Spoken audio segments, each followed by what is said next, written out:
guys, it's Haley and welcome to another bookish video.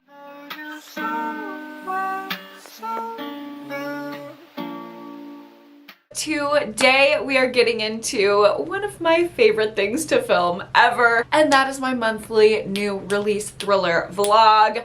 I am so excited to read 4 brand new thrillers for you guys in this video. I don't know what I'm gonna read, honestly. I have so many new releases on my radar, on my shelves. I'm just ready to get into whatever calls out to me throughout this week, but I already know where I'm starting. If y'all remember, one of my favorite thrillers of the past couple years, I've recommended it to death. It's phenomenal. It is such a unique premise. I love the writing style, I love the pacing, I love everything about it. It was The Final Scene by Steph Nelson, and Steph Nelson has a brand new book out. It actually comes out tomorrow, but I have an arc of it, so I'm reading it early today. Her new one is called The Last One Out, and I have the audio from Libro FM. Thank you so much to Libro FM for my early listening copy. Y'all, I am a third into this book and I am already shook the house down boots. I would suggest going into this book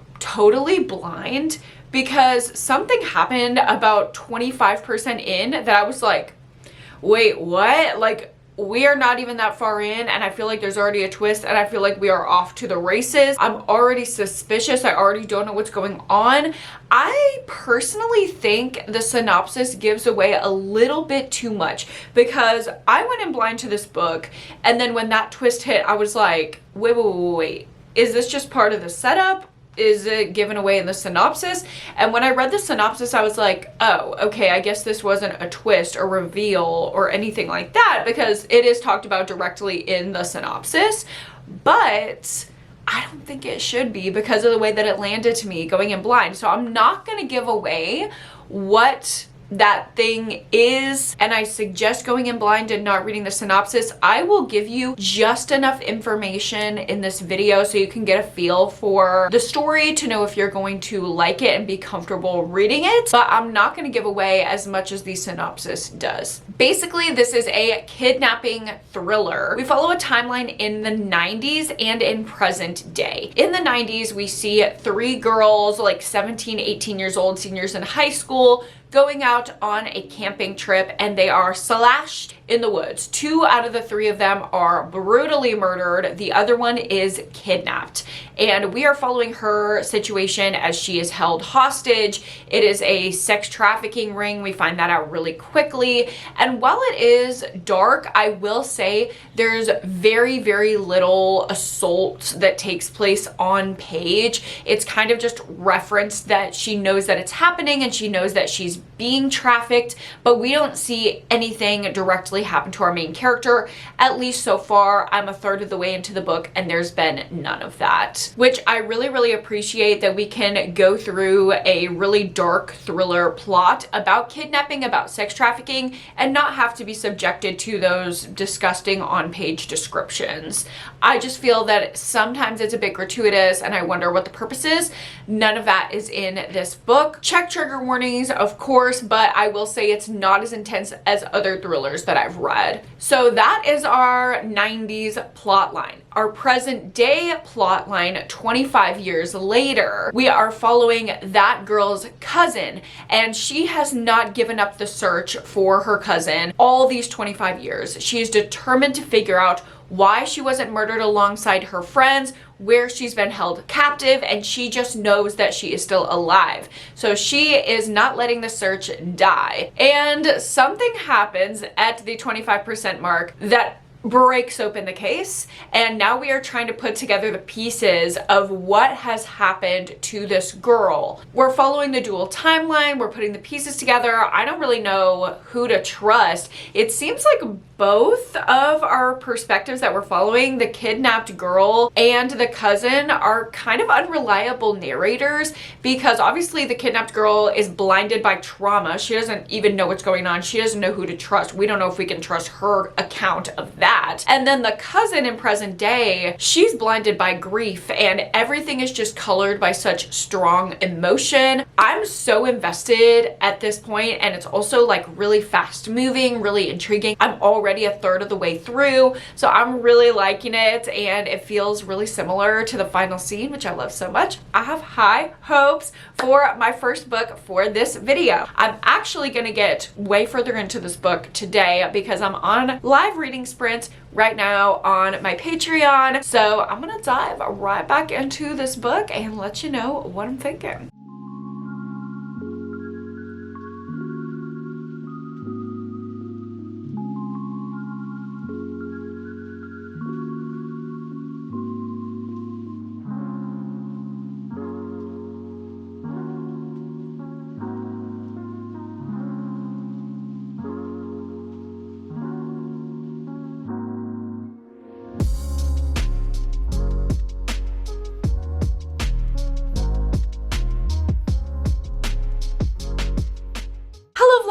I am a little bit into sprints now. I made some breakfast, got some stuff done around the house, all while listening to Last One Out. I'm now on to part 2, 2/3 of the way through. 2 insane things just happened right before the break between part 1 and part 2. I don't think this is a spoiler, and I'm just gonna go ahead and say it because it's revealed in chapter 1. The girl who survives the massacre, who ends up getting kidnapped in the sex trafficking situation, she's pregnant.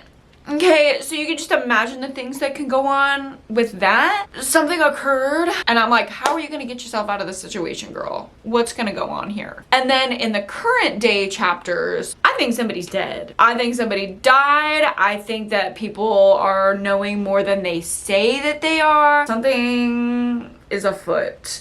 I'm just so invested and I need answers. Both of the plot lines are so good. I just think this is an insane situation. Honestly, the only thing that is giving me pause with this thriller at this point is I'm like, why are people not having bigger reactions? Like, I feel like the reactions that I would have if these situations were playing out in my life would be on the moon. Like, maybe I'm just an over dramatic bitch. I think we all know that. I'm like, can we actually get some gooped and gagged reactions from the characters? These girls are just reacting like, oh my god, that's literally crazy. And I'm like, no, because I would be having a panic attack on the floor. But all that to say, very much intrigued. I'm gonna keep listening to this audio. I do have to work after sprints. I'm literally gonna do one more sprint, try to get further into the book, and then I'm off to work. I have some sessions at the park, which is always super enjoyable. So I'm gonna do that. When I'm back from my sessions, I'll just be making some dinner, listening to the end of this book. Hopefully I'm back with a full review for y'all.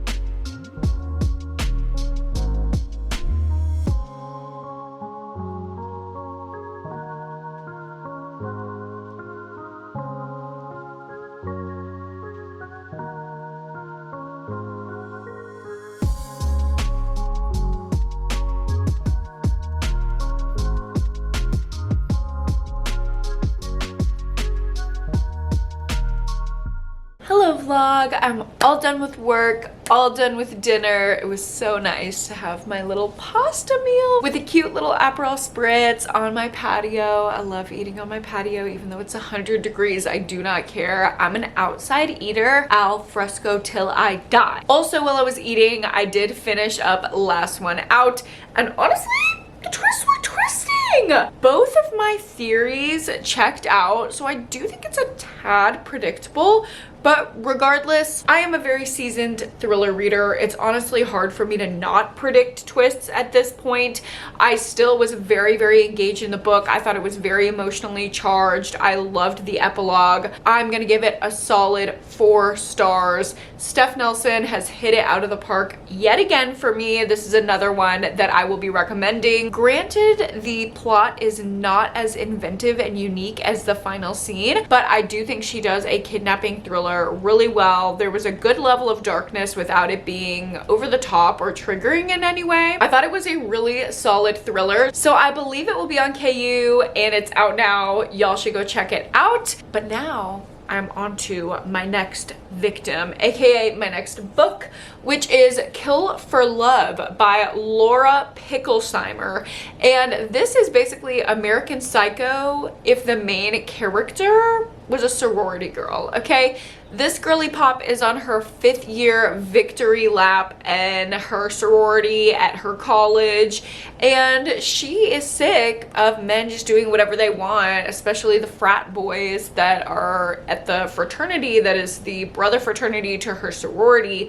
So she just starts picking them off one by one, and apparently she has to outrun the cops, she has to outrun the social media speculation about her killings, all while continuing to be cute and be slay and hopefully graduate. Guessing it's going to be a darkly funny commentary on female rage. I think I'm going to love it.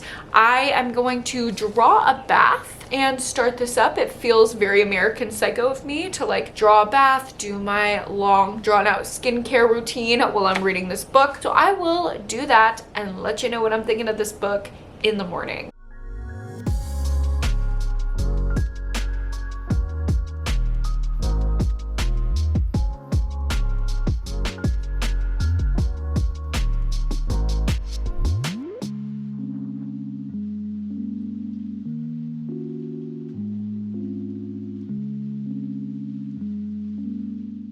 Hello vlog, good morning. I am home from yoga and it is a dreary, rainy day. So different from the beautiful sunshiny day we had yesterday, and I just checked the forecast. Literally, it's gonna be rainy all week. So kind of sad because I planned on reading by the pool on my break times this week, but it's a good ambiance for reading thrillers, and I have an update for you. Kill for Love. Obviously, you saw in the B-roll, I started this last night. I told myself, oh, I'm just gonna read to the 25% mark, update in the morning, have like a good even 25% updates for y'all.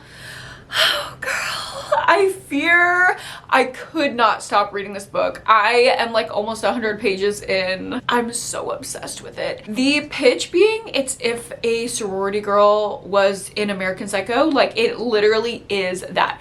Our main character is cold, she is calculating. On the outside, she presents as just your normal kind of bitchy sorority girl, but on the inside, she has this coldness and these dark thoughts, and it is so much more sinister than just like the mean girl behavior of her peers. And it's interesting because she's had a couple opportunities to kill women and her sorority sisters, and even though she expresses hatred and like sinister thoughts towards them, she doesn't ever enact violence upon women. So there's this really interesting dynamic that she kind of hates everyone, but she only lets this suppressed rage show up as violence towards men. And now she is basically on a killing spree. She is addicted. Once the first kill happens, she only thinks about when she can kill again, and she is taking out these frat boys one by one.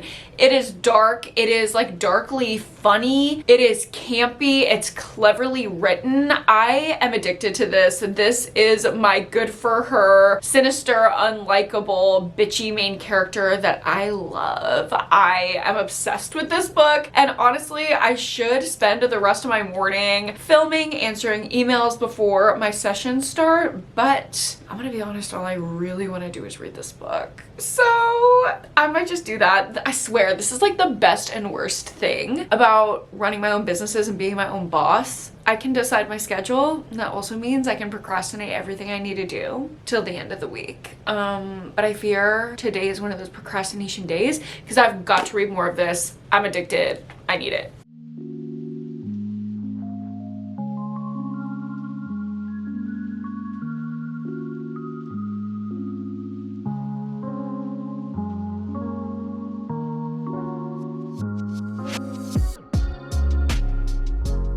Hello vlog, I've just been hanging out here reading. I am now a little over halfway through Kill for Love, and just when our main character started to feel one note, she is arcing, okay? The arc is arcing. She's in a new era. She's resolved to find love with a man, and she's kind of got her target in sights. So that's interesting to see how things are going a little bit different for her. She's ever growing, ever shifting, and I really appreciate that, because just a one note like killer character is not that interesting. To see her having her arc, I'm feeling just the same level of invested as I was at the beginning, and I honestly just want to cancel my entire day and read this book. I'm loving it so much, but I have to work, so I'm gonna get up, get to work, but hopefully I'll get a chance to read some more throughout the day, and I'll let you know what I'm thinking. Baby, what just happened? Oh! I put an offer in on a house because I got sick of renting. Who isn't, right? And they accepted my offer. We gotta get champagne. We gotta get champagne up in this bitch. I'm so proud of you. Y'all ever have like a couple dozens of thousands of dollars you need to get rid of? Oh my God, this is crazy. This is crazy. I know my real estate terms. Okay. I look like Jared Leto. He grabbed my hand at ACL. Oh, did you know he was in Morbius? Okay, ready? Yeah. Woo! Yay! Oh. Hey! Boy fixed. Oh, I guess you first. Yeah, we're talking about you Oh, first. Mona. Oh, Mona! Oh! We surveyed 100 people. What do you do with the house? Sit on it! Buy it! Buy it! Post-financial verging? Yeah. Is that a term? I'm talking about one bank account, one household, 2 people living in it. Us? Yeah. You play your cards right. We're gonna celebrate and have a good night. I did read 50 more pages of my book and I'm still obsessed with it and I'm loving it, but the reading update will come later. Goodbye! Everyone say congratulations, Mason! Hello! Hello? Hello? Hello? Hello? Hello? Is someone in there? Wait, the people? 30,000 people? You tell me there's people in there? The people in the camera. Is shrimp fried this rice? Hello vlog, it is the next morning. Oh my God, I feel a little like death. As you can imagine, I drank a lot of champagne last night. Good thing I do not have sessions until noon today because I need the morning to recover, and I've spent the morning so far just laying in bed and finishing my book. Let's talk about Kill for Love. My God, this was like the easiest 5-star I've ever given. This book is dark, it is twisted, it is crazy. If you want Feminine Rage 101, this is the book for you. This is not a redeemable female killer. This is not, oh, good for her, she's taking back after she's been slighted. No.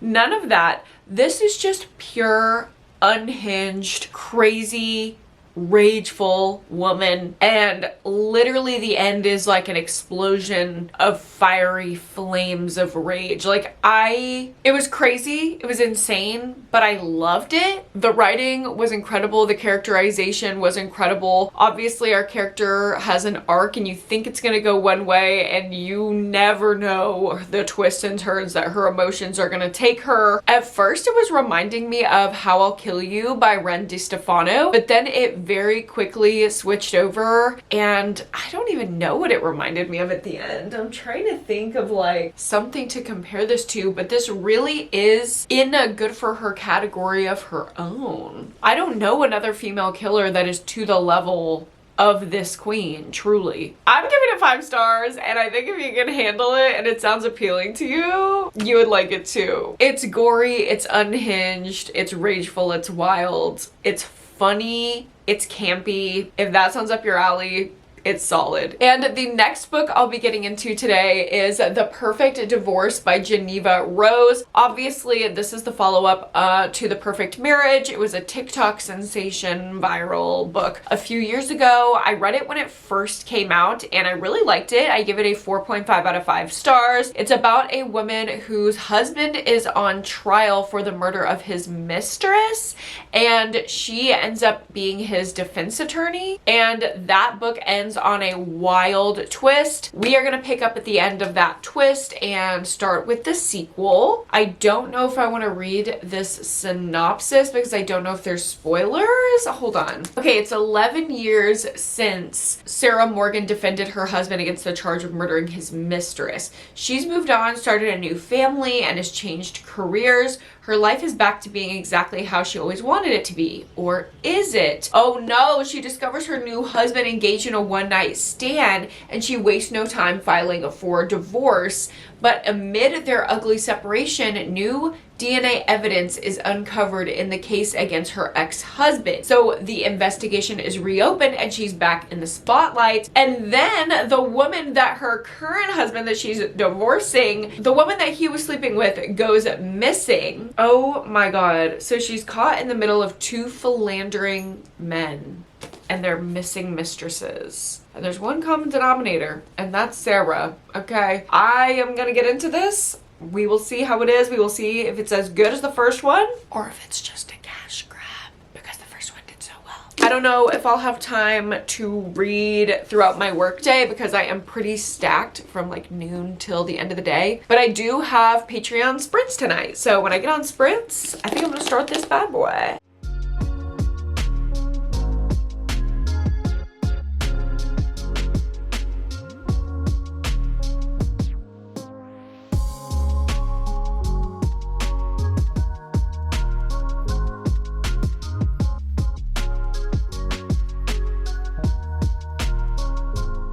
Hello vlog, I am a little bit into sprints and I am now a quarter of the way through The Perfect Divorce. I'm loving it. I was really worried that I wasn't gonna like this and it was gonna be a cash grab or something, but truly I am in it. Like, I want to finish this tonight. I literally want to binge it. It is so good. There are a lot of perspectives, but they're really easy to keep separate. I'm surprised how much I remember from the first book and how well they're connected. It's full of drama, it's full of excitement and twists from the jump. The chapters are short, it's really easy to read, like it's just a good thriller. This is honestly the same atmosphere that I remember from The Perfect Marriage and why it was so successful. I feel like I'm really gonna like this. So we are gonna have probably a few more sprints tonight. I've only had 2 and I'm already over a quarter of the way through. I'm gonna make some real headway on this and I'll keep you posted.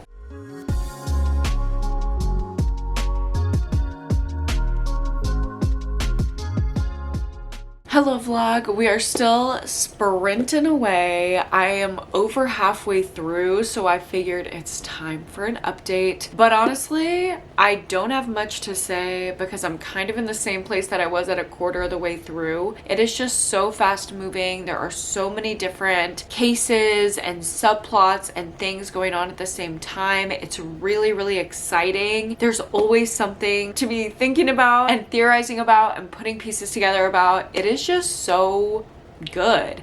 It's one of those stay up all night thrillers. Like, I really want to do that. Unfortunately, I do have work early in the morning, so I cannot stay up and do that. But I will probably do at least 1 or 2 more sprints to get some more pages in tonight because this book is so hard to put down. I will have to update you about any further progress I make in the morning. Hello vlog, good morning. It's the next day and my car is having issues. I'm really not happy about it. I'm gonna be honest, I'm really not happy about it. So I'm about to go to Firestone and see if they can fix my shit because I gotta drive to Houston tomorrow to spend time with my family. We're supposed to celebrate my birthday, Mason's birthday, Mason's purchase of his first home. We're gonna take Mason to meet my dad for the first time. Like, I really need to be able to drive to Houston tomorrow. So I gotta figure this shit out. I'm not about to vlog in Firestone. Okay, I already don't feel safe and confident going into a Firestone, I'll just be honest. I'm gonna probably sit there for hours and read my book. I'll let you know when I get home how everything goes. I'm really nervous. Hello vlog, I got my car fixed and I went to work and I had a full day and now it's after 5 o'clock. I feel like the whole day has been shot. But luckily, while I was sitting at Firestone getting my car fixed, I got like 75% of the way through The Perfect Divorce, and I'm still really liking it. I have a crazy theory. A crazy, insane, absolutely cracked theory. It'd be absolutely insane if this is right, but why do I feel like it's kind of right? I feel like I know the big twist. I feel like I think I know who took him. It'd be crazy. It'd be mind-bending, actually. I don't know if that twist could legitimately be pulled off, but I have a theory. Can you tell how much I like this book? I'm really excited to get back into it. I'm really happy I'm done with my day. I'm literally just gonna make some tea and cozy up and finish this book because I'm dying for it. And if my theory is right, y'all, I feel like I get bragging rights forever.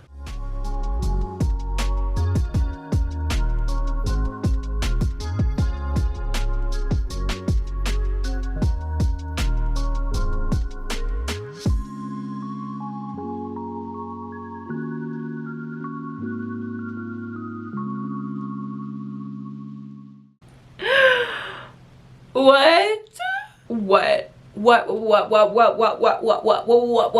Huh? Okay, my theory was wrong. It was wrong. Okay, I'm just gonna give it away because it's so ridiculous. I thought maybe husband from the first book was gonna come back and be the culprit, but he was just a dumbass. No, the ending was even crazier. All the pieces just slotted together perfectly, but somehow it was believable. Geneva Rose, you've done it. This sequel is honestly so worth it, you guys. It is so worth it. Just as riveting as The Perfect Marriage. I'm down for The Perfect Divorce. I'm obsessed with it. I'm obsessed. It was really good. Maybe I'll give it what I gave The Perfect Marriage, a 4.5, because it didn't really give me, well, I wouldn't say it didn't give me a 5-star feeling. See, this is complicated because I had like the, oh my god, this is the best book ever feeling when I was reading it. But the emotional connection was just lacking. I think I just need a more character-driven thriller, and this is so much more plot-driven.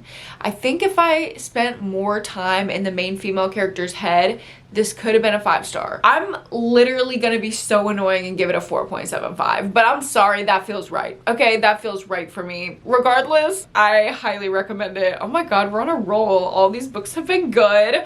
Hopefully we can keep it going with the last book of the vlog. I'm gonna read this Serial Killer Support Group by Saratoga Schaefer. This just came out. It's another good for her book. It's about a girl whose younger sister is killed by a serial killer, and she wants to take the case into her own hands. She is not gonna trust the police, so she follows the blood trail and infiltrates a hidden support group for serial killers by pretending to be a serial killer herself. And she is going to interview all these different serial killers in the support group, try to figure out which one could have possibly killed her sister, and then exact her revenge on them. It sounds so good, so over the top, so campy, very similar to something like Kill Yours, Kill Mine by Catherine Kovacic, which is a 5-star thriller that I read earlier this year. I have high hopes. Could I possibly like every single book I read in this vlog? That would be very cool. I'm gonna get started on this, but I also have to do some editing tonight. I don't know how far I'll get, so I will just update you in the morning. Good morning vlog. It is the next day and I'm about to head out for some early morning walking sessions. But before I do, I wanted to give you a little update. I did get a quarter of the way through Serial Killer Support Group last night. I honestly put off a lot of my editing just to read this book. And just from the start, I'm not obsessed with it. Honestly, I'm a little skeptical because it seems like it's trying to ride the line a little too carefully between realness and camp and ridiculousness, and I kind of wish it would just go full camp, over the top crazy, because at this point I'm trying to understand our main character's motivations and emotion and like the grief that she has for her sister and all these very real things, but at the same time I'm like, we're literally in a serial killer support group. this is obviously so out of the realm of reality. Let's be real. Let's be so real. Like, this is not, this could never, like, why are we trying to take it serious kind of thing? So I'm kind of rolling my eyes a bit, but it is very entertaining. I would say if you like something like the Final Girl Support Group, or like a little bit more campy horror that still has some level of commentary, then you would like this book. And I'm very interested in the main character's development at this point, because it's kind of hinted at things like the deeper that she gets into this group and the more she has to pretend to be a serial killer, the more her dark impulses are coming to the surface. I'm interested to see if she's gonna become one of them or start to assimilate into the group or something. That would be crazy. That is the level of over-the-top ridiculousness that I want to see. So hopefully it goes down that route. I will keep you posted, but for now, I am off to some walking sessions. All right, vlog, I am home from work. I've done all my walking sessions, and we are about to head to Houston to spend time with my family. Relaxing time, lots of pool, lots of reading, probably a few drinks. I'm so excited. Boba, you're gonna go to Grandma's house. Are you so excited? Mochi, emerge. We're going to Grandmother's house. Yeah. Let's go. Let's go. Mom, you're creative. My teacher Very creative. Wow. Oh, look at how happy Boba is. Oh, look at them. Look at them. She said, she backed away. Hello vlog, it has been a few days. We just got back from visiting my family in Houston. It is Sunday afternoon and we had such a good weekend celebrating with them. Honestly, we were just enjoying our time and I was enjoying my family, getting to know Mason, and yeah, it was a really great weekend. I did get a little bit into my book while we were hanging out by the pool. I'm now about 3/4 of the way through Serial Killer Support Group, and while I do think it's a good story and definitely a unique premise, I'm still feeling that weirdness of like riding the line between serious and campy. I wish it was more over the top. Also, y'all can probably hear, by the way, that it is thunderstorming right now. We literally just got back into Austin and then it started pouring. So perfect atmosphere to come back and read this book. I also find myself not really caring about our main character, our main girl that we're supposed to be rooting for. Obviously, she is searching for her sister's killer. I don't really have a lot of information about her or any connection to her,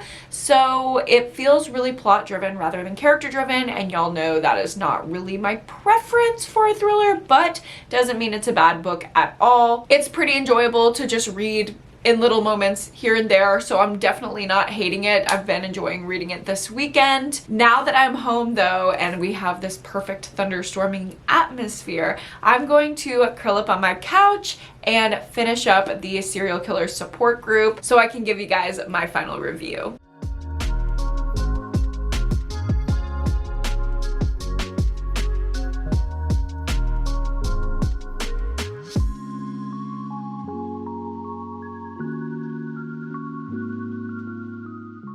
Hello vlog, it is a bit later. It's still thunderstorming like crazy outside, but I wanted to close out this vlog with my final review of Serial Killer Support Group. I did end up being surprised by the ending. I kind of thought I had it figured out around the 80% mark, but there was a final twist that I didn't get. However, that remove from feeling super connected to the characters in the story did continue throughout the story and took away from my enjoyment just a little bit. I don't remember if I mentioned this earlier, but we did get other perspectives other than our main character from the different various serial killers in the group, and I did think all of their perspectives were super interesting and dark and gritty. However, they didn't really go anywhere, and I was kind of left wondering why we were following those people to begin with. So the plot was good. It was a twisty mystery. It had some of those like campy vibes that I liked, but overall I didn't think that it leaned into those elements enough. I felt a little bit of that remove, and I was wondering what the purpose of some of the elements were. All of that considered, I think I'm gonna rate this a 3.5 out of 5 stars. I think there's just a couple too many little annoyances for me to stick a solid 4-star recommend it type of rating on it. So while this was the lowest rated of everything that I've read in this video, I definitely don't think it was bad at all. Honestly, I recommend all of these books that I read in this video, and I hope you guys enjoyed watching this vlog. I hope you will pick up some of these books. If you already have and you already love them, let me know down below. Or if you already have and you don't love them and you disagree with me, also let me know down below. Thank you guys again so much for hanging out with me and watching this video. If you liked it, go ahead and give it a like and subscribe to my channel if you haven't already. I make so many videos like this every single month. And of course, don't forget to go to therapy and read a book this week. I will see you guys in my next video. Bye!